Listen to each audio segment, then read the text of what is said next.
The Adventures of Tom Sawyer, Chapter 17, Pirates at Their Own Funeral.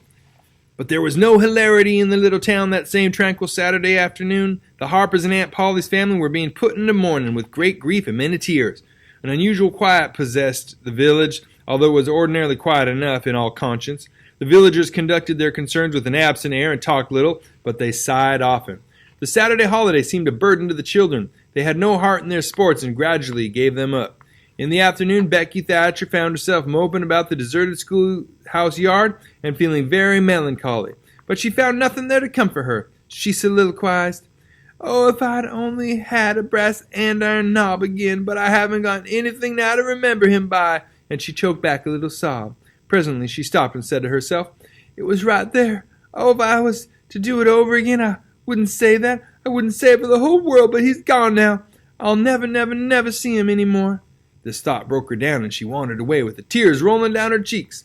Then quite a group of boys and girls, playmates of Tom and Joe's, came by and stood looking over the paling fence and talked in reverent tones of how Tom did so-and-so the last time they saw him, and how Joe said this and that small trifle, pregnant with awful prophecy as they could easily see now.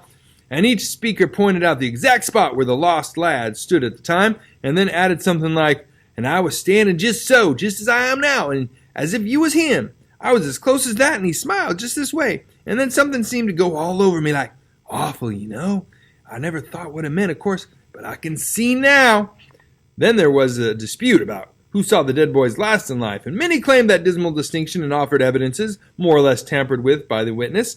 And when it was ultimately decided who did see the departed last and exchanged the last words with them, the lucky parties took upon themselves a sort of sacred importance and were gaped at and envied by all the rest.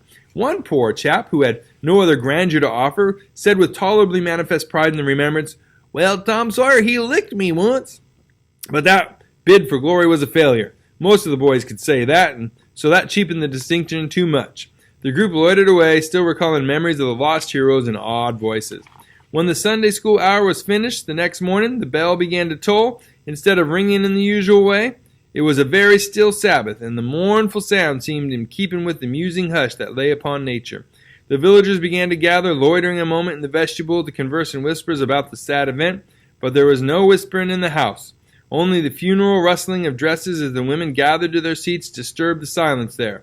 None could remember when the little church had been so full before.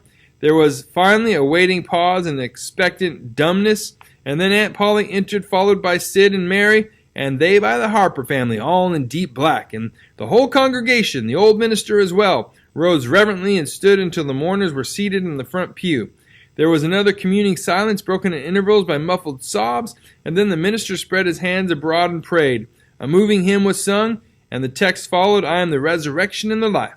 As the service proceeded, the clergyman drew such pictures of the graces, the winning ways, and the rare promise of the lost lads that every soul there, thinking recognized these pictures, felt a pang in remembering that he had persistently blinded himself to them always before, and had as persistently seen only faults and flaws in the poor boys. The minister related many a touching incidents in the lives of the departed too, which illustrated their sweet, generous nature. And the people could easily see now how noble and beautiful these episodes were, and remembered with grief that at the time they occurred they had seemed rank rascalities, well deserving of the cowhide. The congregation became more and more moved as the pathetic tale went on, till at last the whole company broke down and joined the weeping mourners in a chorus of anguished sobs, the preacher himself giving way to his feelings and crying in the pulpit. There was a rustle in the gallery which nobody noticed. A moment later the church door creaked. The minister raised his streaming eyes above his handkerchief and stood transfixed.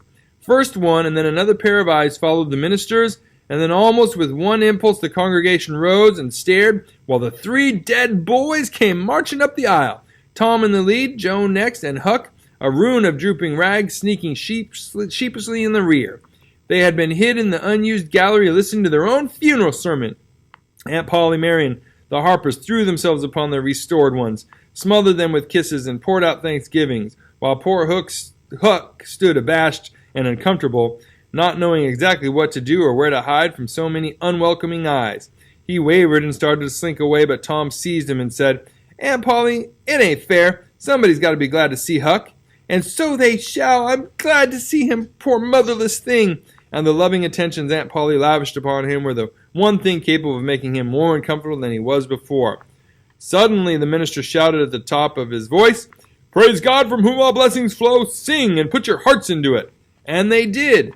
Old Hundred swelled up with a triumphant burst, and while it shook the rafters, Tom Sawyer, the pirate, looked around upon the envying juveniles about him and confessed in his heart that this was the proudest moment of his life.